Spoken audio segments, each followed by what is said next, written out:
మాజీ ఎమ్మెల్యే పిన్నెల్లి రామకృష్ణారెడ్డికి మాచర్ల శాసనసభ్యులు జూలకంటి బ్రహ్మానందరెడ్డి నిప్పులు చెరిగారు. నియోజకవర్గంలో జరిగిన అభివృద్ధిపై తాను ఎప్పుడైనా చర్చకు సిద్ధమని సవాల్ విసిరారు.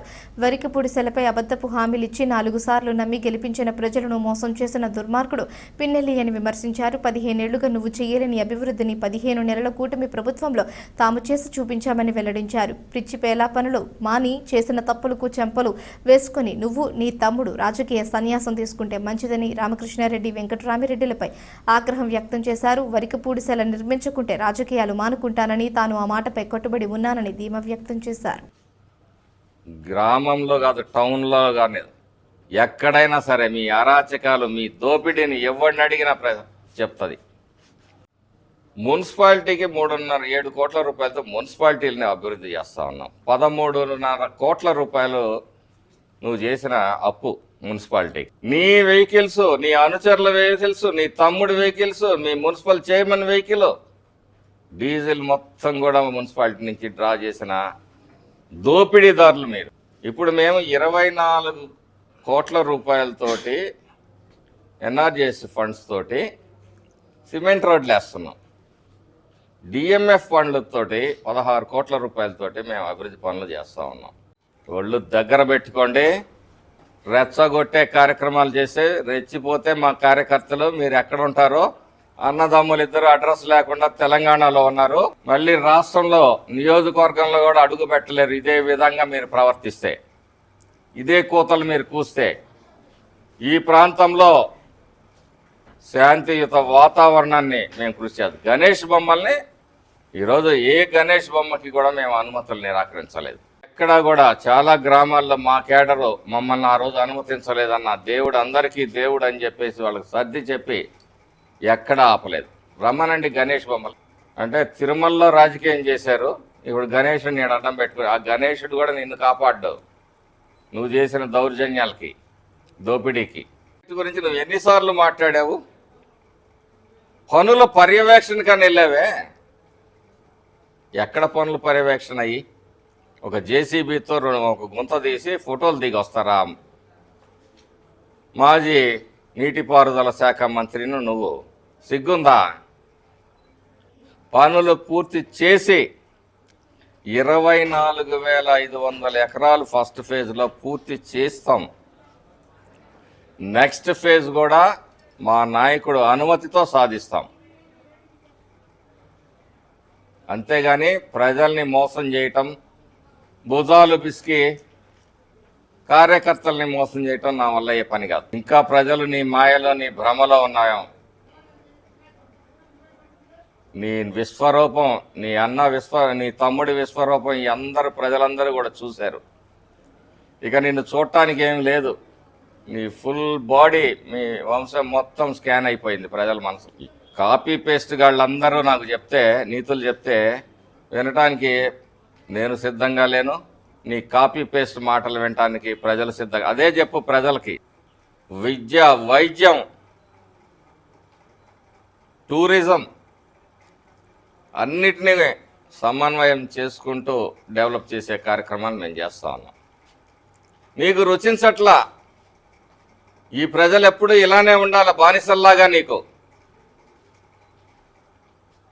ధైర్యం ఉంటే అప్పుడు కాదు, ఇప్పుడు రా. నీకు చర్చా వేదికకి 2 సంవత్సరాల తర్వాత ఏం చేస్తాం? ఇంకా మేము అభివృద్ధి చేసి చూపిస్తాం. మరో 2 సంవత్సరాలు తర్వాత మేము ఏదైతే ఇప్పుడు ప్రారంభిస్తామో పథకాలన్నింటినీ కూడా పూర్తి చేసి చూపిస్తాము. అప్పుడు నువ్వేం చేస్తావో చెప్పు. రాజకీయ సన్యాసం చేయండి మీ కుటుంబం. మాచర్ల నియోజకవర్గ శని వదిలిపోద్ది. నీ అవినీతి, నీ అక్రమాలు, నీ దోపిడీ, నీ దౌర్జన్యాలు అయిపోయాయి అనుకున్నావు. కానీ వాటి ఫలితాలను అనుభవించే రోజు ముందుందని చెప్పి కూడా ఈ సందర్భంగా చెప్తా ఉన్నా. ఇంకా ఎందుకంటే చట్టం తన పని తను చేసుకుంటూ పోతుందిలే అని చెప్పేసి గమ్మునుంటే మళ్ళీ రెచ్చగొట్టే ధోరణులు, అధికారుల మీద చర్య తీసుకుంటాడంట ఆయన. ఏం చర్యలు తీసుకుంటావు? ఏం బీకుతావు నువ్వు? సంధి ప్రేలాపనలు పేలబాకు. నీ బ్రతుకంతా మాచర్లలో ఏ స్థలాన్ని, నియోజకవర్గంలో ఏ స్థలాన్ని, ఈరోజు మాచర్ల నియోజకవర్గంలో ఇన్ని ల్యాండ్ డిస్ప్యూట్స్, నీకు అనుమతులు 3 టెరంలు నువ్వు ఎమ్మెల్యేగా 4 సార్లు పోటీ చేసి 4 సార్లు గెలిచి 15 ఏళ్ళు శాసనసభ్యుడిగా ఉన్నావు. నీకు 15 ఏళ్ళు పట్టిందా వరికపూడిసెల ప్రాజెక్టును పూర్తి చేయడానికి?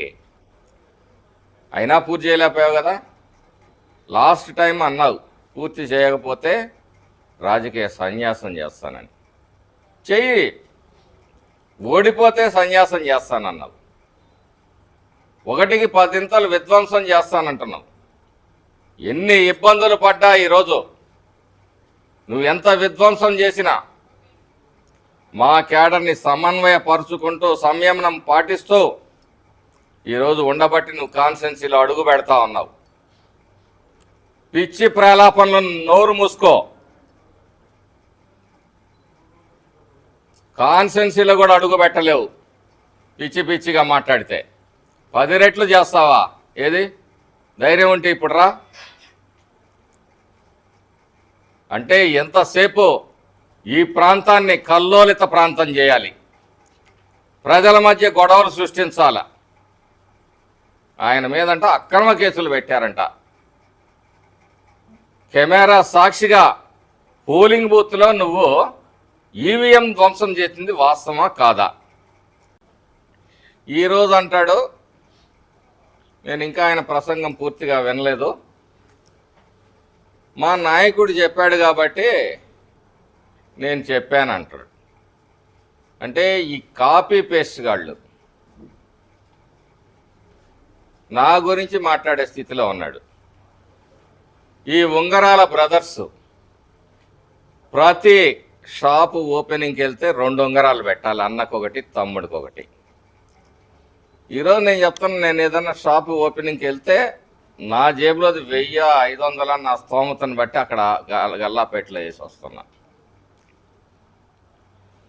వరికపూడిసెల ప్రాజెక్ట్ బోగస్ జీవో తీసుకొచ్చాడని మాట్లాడుతున్నాడు. నేను ఒకటే అడుగుతా ఉన్నాను, వరికపూడిసెల ప్రాజెక్టు ఏదైతే శాంక్షన్ అయిందో దాన్ని పూర్తి చేస్తాను, చేయకపోతే రాజకీయాల్లోంచి నేను విరమించుకుంటా. మీ కుటుంబం కూడా రాజకీయాల నుంచి విరమించుకోండి. ఇది నా ఓపెన్ ఛాలెంజ్ మీకు.